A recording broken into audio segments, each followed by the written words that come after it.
So hello, welcome back to Blake's Den, and this is my 1996 Land Rover Defender 300 TDI pickup, or single cab pickup, or whatever you want to call it really. I've actually had this back on the road a year now, which has gone really fast. The downside of that is that it's needed to go through its MoT again, so it's a roadworthiness test. And bad news, it has failed, but only on two things. So what it's failed on is a bit of welding at the rear and some excessive play in the ball joint on the steering drop arm. So let's have a closer look at what's going on. So as for the rust on the rear, you can see there's a hole there which has been poked through, and it goes through below as well, so I need to get that welded up. Really, I need to put a new rear cross member on with the chassis leg extensions, which is not going to happen this time round. It will happen probably next time round, but I just haven't got time to do it this time.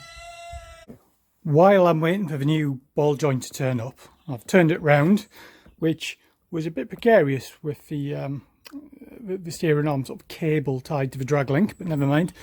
Yeah, took the wheel off so I can get on and do this welding.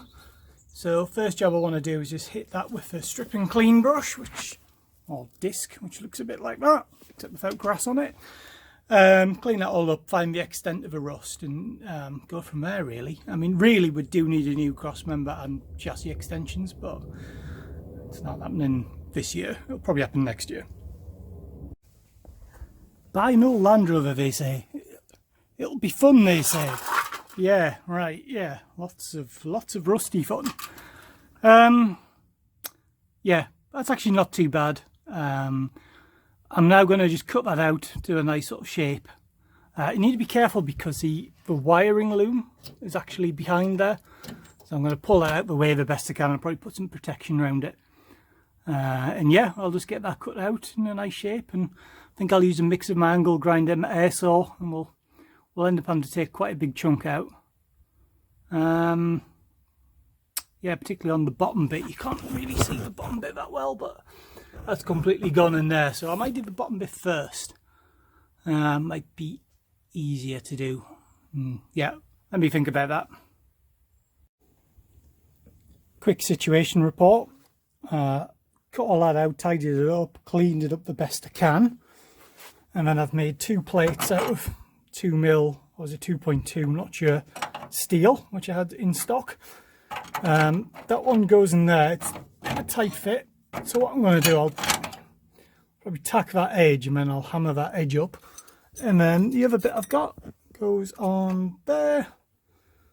Weld it all up, jobs. Won't be the prettiest thing, but certainly be functional. So I'm going to fire up the welder next, but actually first I'm just going to do something to protect those wires. So I'll probably wrap a bit of foil around them, and I'll spray a bit of weld through primer on the back as well. Normally I would rust treat everything in there, but I'm going to replace this within a year, so I'm not going to bother. Well, I said it wasn't going to be pretty, and I was right. Actually got some half decent welds, but the bit underneath was terrible. Really difficult to get in there, hard to clean, but it's functional, it's solid, that's the main thing. My RTech MIG 180 welder, absolutely fantastic. Just did this like so easy. Yeah, if you're after a welder that does everything, or nearly everything, buy one of those, you will not be disappointed. Right, next job, I'll attack that with the flap disc, clean it all up, coat the paint, and then I think we'll call that job done. Wheels back on, we're back on the ground. There's the bit, slopped a load of the Bonder rust primer on it. I'll spray some black or something over it when it's dried out. It doesn't look too bad, I don't think. Yeah, I think passable. Right. Now we just got to wait for the ball joint to turn up. Well, I'm back from the retest and success. We have a pass.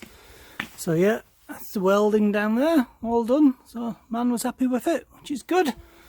I'm actually going to break this up into a separate video to cover the ball joint repair, because that was quite interesting. Yeah, harder than I thought it was going to be.